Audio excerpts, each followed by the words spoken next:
Okay, so hello learners, welcome back to this very brand new lesson. अच्छा, in this particular lesson हम बात करेंगे public services की. This is आपकी chapter 74 and I am Laxmikanth का जो 7th एडिशन है विच इज़ दी आपके लेटेस्ट एडिशन. हम यहाँ से उसको कवर कर रहे हैं. एंड या अभी तक अगर आपने जितने भी हम पुराने लेक्चर्स कवर करते हुए आ रहे हैं नहीं देखे तो प्लीज़ जाकर के देखना. इंडियन पॉलिटी एंड कॉन्स्टिट्यूशन की हमारी सीरीज़ है, उसको वर्ड बाय वर्ड यानी कि हम यहाँ पर कवर कर रहे हैं. ठीक है, एंड टेलीग्राम तो ज्वाइन कर ही लीजिए फॉर आपके जो डेली टारगेट्स हम वहाँ पे देते हैं सब चीज़ें, तो आपको वहाँ पे पता चल जाएगा. ओके ओके तो बात करते हैं सबसे पहले क्लासिफिकेशन ऑफ द सर्विसेज की. तो 3 तरीके की सर्विसेज होती हैं. एक तो आपके ऑल इंडिया सर्विसेज, दूसरी सेंट्रल सर्विस एंड थर्ड आपके जो स्टेट सर्विसेज हैं. ठीक है, अब बात करते हैं सबसे पहले ऑल इंडिया सर्विसेज की. तो सबको पता है यार ऑल इंडिया सर्विसेज क्या है, जो कि कॉमन होती है दोनों स्टेट के लिए सेंट्रल के लिए. ठीक है, एंड जो इसके मेंबर्स होते हैं दिस ऑक्यूपाई टॉप पोजीशन, यानी कि की पोस्ट जो रहती है, सेक्रेटरीज ये बनेंगे आपके, डीएमसी बनते हैं, ये सब चीज़ें. ठीक है, तो 3 तरह की हमारे यहाँ पे ऑल इंडिया सर्विसेज है, मतलब 3 ही है सिर्फ. एक है आपके इंडियन एडमिनिस्ट्रेटिव सर्विसेज, दूसरा Indian police services and third है आपके इंडियन फॉरेस्ट सर्विसेज, ना कि IRS नहीं IFS. ठीक है, तो दीज आर आपके ऑल इंडिया सर्विसेज. ठीक है, अब पहले ICS हुआ करता था और इंडियन पुलिस का तो इंडियन पुलिस हुआ करता था. फिर बाद में क्या हुआ, 1966 में एक और सर्विस बनाई गई जिसको हम बोलते हैं इंडियन फॉरेस्ट सर्विसेज. ठीक है, तो 1963 में क्या कहते थे कि भाई 3 तरीके की सर्विस बनाएंगे हम, नई 3 सर्विस लेकर के आते हैं. एक इंडियन फॉरेस्ट सर्विसेज, एक Indian medical services and health services, right. और आई मीन इसके अलावा जो आपके इंजीनियरिंग सर्विसेज है. ठीक है, तो इसके साथ बस 1963 में सिर्फ इंडियन फॉरेस्ट सर्विस ही आ पाई. 66 तक वो फिर आपके आ गई थी, राइट. ओके, तो कैसे बना सकते हैं इसको? भाई सिंपल है यार, आर्टिकल 312 किसका पावर ज़्यादा इसमें इसको लेकर के, तो राज्यसभा का ना. तो राज्यसभा जब एक रेजोल्यूशन पास करती है कि ऑल इंडिया सर्विस बनानी चाहिए अपन को, तब पार्लियामेंट कानून लेकर के आ सकती है. ठीक है, तो पार्लियामेंट खुद से अपने आप से विदाउट द रिकमेंडेशन राज्यसभा नहीं लेकर के आ सकते. ठीक है, तो जो पावर है राज्यसभा के पास to protect the interest of the states in Indian federal system, इसलिए बेसिकली राज्यसभा की ये ताकत है. ठीक है, क्योंकि इसमें स्टेट्स इंक्लूड है, फेडरल क्वेश्चन है. ड्राफ्टिंग कमेटी जो थी कॉन्स्टिट्यूएंट असेंबली की, उसने कोई कॉन्स्टिट्यूशनल स्टेटस नहीं दिया था ऑल इंडिया सर्विस को. लेकिन बाद में जब ड्राफ्ट कॉन्स्टिट्यूशन बना, हाँ उसके अंदर भी कोई मेंशन नहीं था ऑल इंडिया सर्विसेज का, लेकिन जो कॉन्स्टिट्यूएंट असेंबली थी उसने प्रोविजन तो डाले कि भाई ऑल इंडिया सर्विसेज होनी चाहिए, है ना. फिर बाद में उसको अप्रूव कर दिया गया और अंदर आर्टिकल आपके 312, एंड इसने कॉन्स्टिट्यूशनल स्टेटस भी दिया इसको. ठीक है, और एक ये भी कहा कि नहीं ऑल इंडिया सर्विसेज भी हम बना देंगे. और सरदार वल्लभ भाई पटेल का तो रोल इसके अंदर कुछ ज़्यादा ही रहा है ना, इसलिए उनको क्या बोलते हैं, father of all India services. Okay, तो फिर हमारा 1951 में क्या होता है कि ऑल इंडिया सर्विसेज एक्ट आता है, जिसके अंदर सेंट्रल गवर्नमेंट के पास ताकत है, वो रूल्स बना सकते हैं along with in consultation with the आपके स्टेट गवर्नमेंट. ठीक है, कि भाई क्या टर्म्स ऑफ कंडीशंस रहेंगी, है ना, ये सब चीज़ें.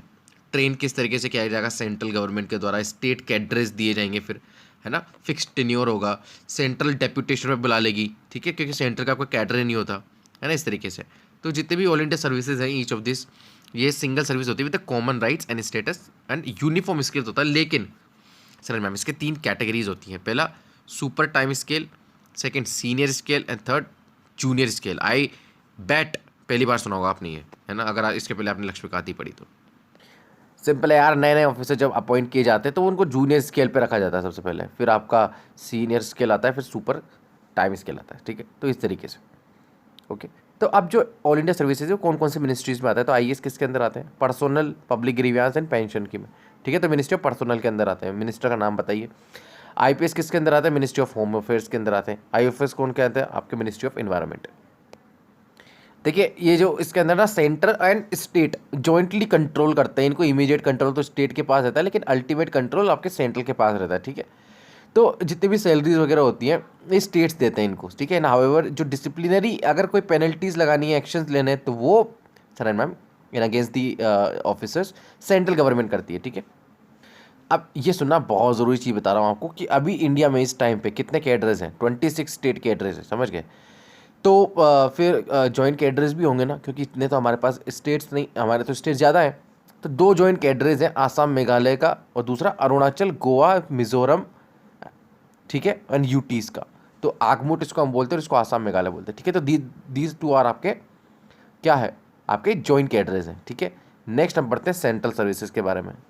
अच्छा, तो बात करते हैं कि भाई जो सेंट्रल सर्विसेज हैं ये किसके अंदर आती है, तो इसके एक्सक्लूसिव ज्यूरिसडिक्शन किसका होता है, सेंट्रल गवर्नमेंट का होता है, ठीक है। एंड ये बेसिकली जिस डिपार्टमेंट में काम करते हैं, टेक्निकल एंड फंक्शनल इनकी स्पेशलाइजेशन रहती है, तो वो उसी पर्टिकुलर मिनिस्ट्री और डिपार्टमेंट के अंदर आते हैं। लेकिन बहुत सी ऐसी सेंट्रल सर्विसेज हैं जो मिनिस्ट्री ऑफ पर्सनल के अंदर भी आती हैं। तो मिनिस्ट्री ऑफ पर्सनल क्या है आपके, इस basically the central personal agency of the government, ठीक है। अच्छा, कॉलोनियल टाइम पे ना, आज़ादी के पहले तो पता ही है आपको, वो तो किस रेसिस्ट लोग हैं, है ना, तो उसी तरीके से वो क्लासिफिकेशन में करके रखते थे, क्लास 1 क्लास 2, उसके अलावा subordinate and inferior.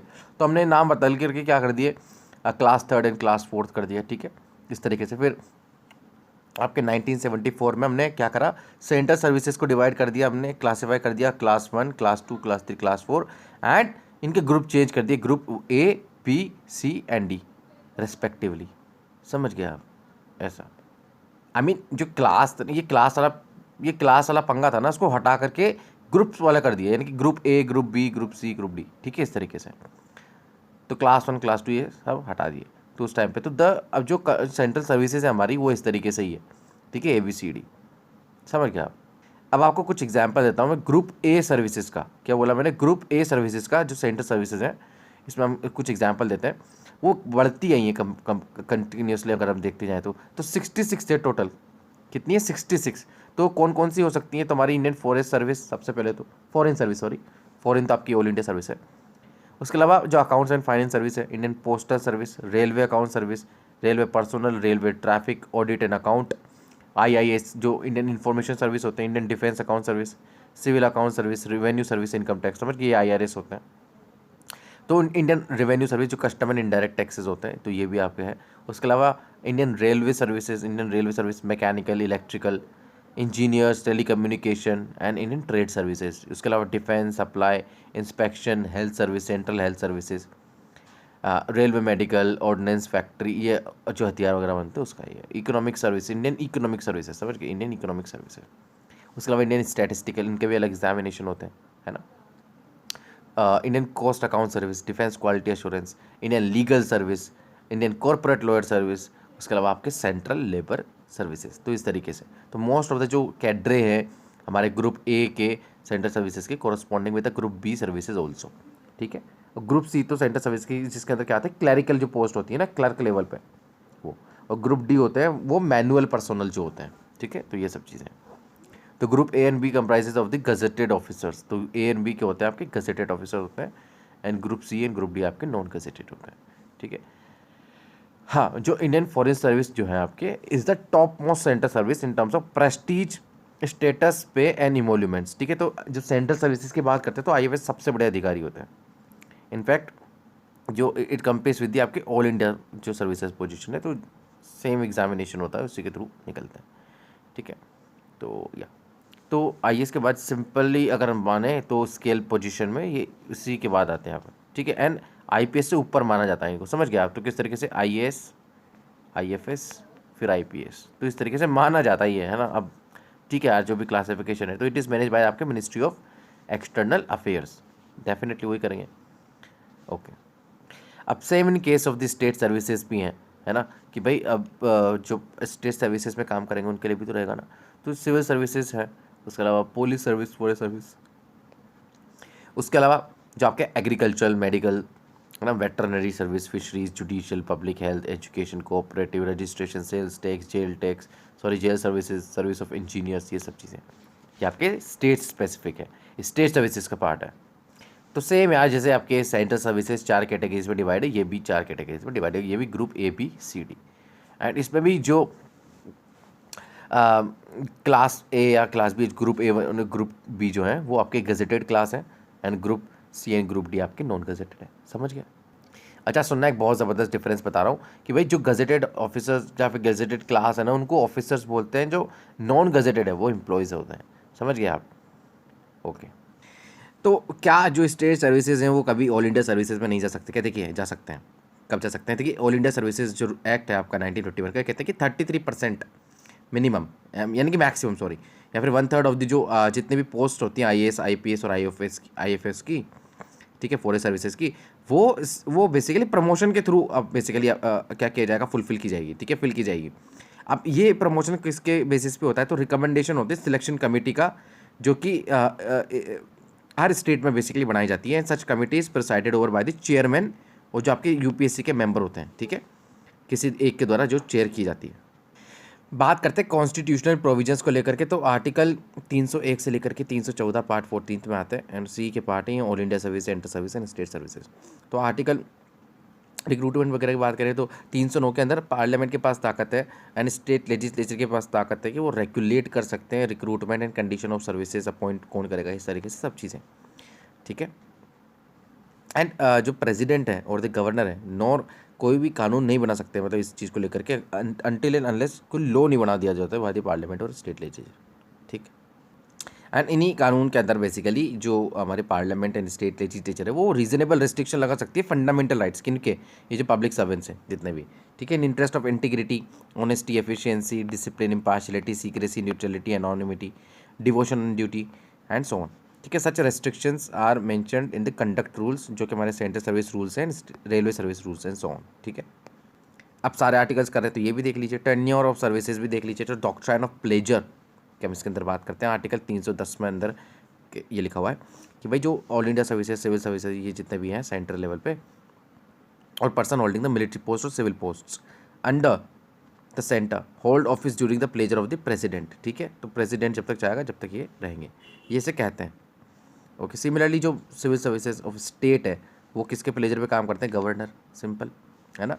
However there is an exception, अब एक्सेप्शन क्या है भाई, अब एक्सेप्शन क्या आ गया, तो to this general rule is कि भाई डिसमिसिबल कर सकते हैं प्लेजर द प्रेसिडेंट और the governor provide for the payment of compensation to him in 2 cases, अगर वो पोस्ट ही अबॉलिश कर दी गई, ठीक है, अगर वो पोस्ट ही अबॉलिश कर दी जाए तब। दूसरा ये है कि भाई जो इफ़ ही और she is required to vacate that post for reason not connected with the misconduct on another part, ठीक है। तो ये 2 रीज़न है, इसके अंदर उनको फिर पेमेंट ऑफ कंपनसेशन वगैरह दिए जाते हैं, बाकी सब में कोई दिक्कत है नहीं। Notably such contract can be made only with the new entrant, and जो ऑलरेडी है उनके साथ नहीं किया सकता, that is a person who is not already in a member of defence services, civil services, ये सब चीज़ें, ठीक है। तो अभी हमने 309 देखा, 310 देखा, अब 311 देख लेते हैं। तो आर्टिकल 311 क्या कहता है ये भी देख लो भाई फटाफट, ओके। अब बेसिकली 309 में पहले तो इनको अपॉइंट कर दिया, फिर टेन्योर दे दिया, 11 में बेसिकली क्या बताएंगे कि सेफ गार्ड्स क्या हैं सिविल सर्वेंट्स के, तो ये बहुत ज़रूरी है as a civil servant, as an aspirant you need to know this. तो 311 के अंदर मेंशन है, ये कहता है कि भाई अगर आर्बिट्रेरी डिसमिसिबल के खिलाफ basically 2 safeguard civil servants को रहते हैं।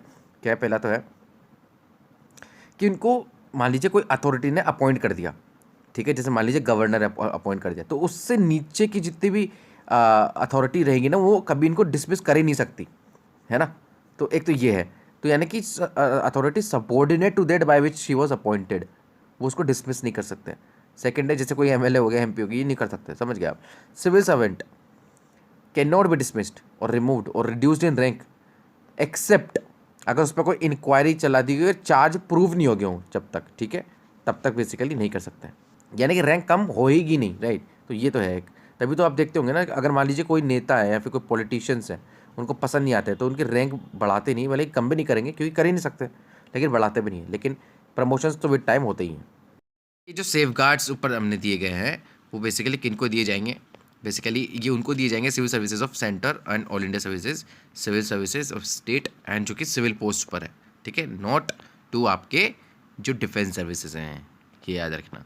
उसके अलावा अगर बात करें हाउएवर जो सेकंड सेफ गार्ड है वो किन किन को दिया है, 3 केसेस में जब सिविल सर्वेंट डिसमिस किए जाएँ, रिमूव किए जाएँ और reduced in rank on the ground of conduct की कन्विक्शन ऑफ क्रिमिनल चार्ज, एक तो ये है। दूसरा where the authority empowered to dismiss और रिमूव द सिविल सर्वेंट और to reduce in a rank certify that कि कुछ रीज़न ऐसे हैं, some reasons it is not reasonably practicable to hold such inquiry. Third where the prime minister जो president and governor है is satisfied that in interest of the security of the state it is not expedient to hold such inquiry, ठीक है, ये सब चीज़ें। अच्छा देखिए supreme court का इसमें क्या कहना है कि भाई देखिए कि जो एक्सप्रेशन है reasonable opportunity of being heard, ये इनविसाज है टू अ सिविल सर्वेंट, जो कि सेकेंड सेफ गार्ड के अंदर भी कहा गया, वो भी अपने ऊपर देखा। तो इसमें क्या इंक्लूड है, तो ये अपॉर्चुनिटी टू डिनाई हिज और हर गिल्ट एंड इस्टेब्लिश दी कि भाई हम अपना केस लड़ सके, ट्रायल कर सकें, यानी चार्जेस हम पे किए गए हैं उसके खिलाफ जो एलिगेशंस हैं उनके खिलाफ चार्जेस हम उससे उनको ख़त्म करने की कोशिश कर सकें। दूसरा, an opportunity to defend himself और हरसेल्फ, ठीक है, क्रॉस एग्जामिन कर सके विटनेसेस को, क्या दिक्कत है भाई, केस जो होता है प्रॉपर वैसा। और जो डिसिप्लिनरी अथॉरिटी है मस्ट सप्लाई कि भाई जो copy of inquiry officers report है ना, ये सब चीज़ें यहाँ के बेसिकली फिर इनका राइट। ओके, फाइनली बात करते हैं आर्टिकल 312 की। आर्टिकल 312, जस्ट सेकेंड, या तो इसके अंदर क्या है, all India services makes the provision with respect to the जो हमारे ऑल इंडिया सर्विसेज हैं। तो अभी तक हमने सेंट्रल स्टेट सबकी कुल मिलाकर के बात करी। तो इसके अंदर है कि भाई नई सर्विस बना सकते हैं हम, न्यू ऑल इंडिया सर्विसेज, जो राज्यसभा रेजोल्यूशन पास करेगी। अगर नेशनल इंटरेस्ट में वो रहेगा तो फिर उसको 2/3 मेजोरिटी से सपोर्ट करना पड़ेगा राज्यसभा में, एंड उन्हीं के रिकमेंडेशंस पे फिर आपकी जो पार्लियामेंट है फर्दर इस पर कानून बनाएगी, राइट। ऑल इंडिया सर्विसेज की बात कर रहे हैं, याद रखिएगा कि भाई जो पार्लियामेंट है रेगुलेट कर सकती है इनका रिक्रूटमेंट, कंडीशन, अपॉइंटमेंट किस तरीके से होता है, वो सब चीज़ें जो आपके ऑल इंडिया सर्विस वो देख चुके हैं। Services known at the commencement of the constitution as the Indian administrative services, ये सब चीज़ें ये पार्लियामेंट के दौरान अंदर दिस प्रोविजन क्रिएट किए गए। 42 जो ये देख लीजिए, all India judicial services should not include any post inferior to that of the district जज, ठीक है, ये अभी भी है आर्टिकल। अगर इसमें कोई अमेंडमेंट करना होगा तो आर्टिकल 368 के अंदर करना पड़ेगा।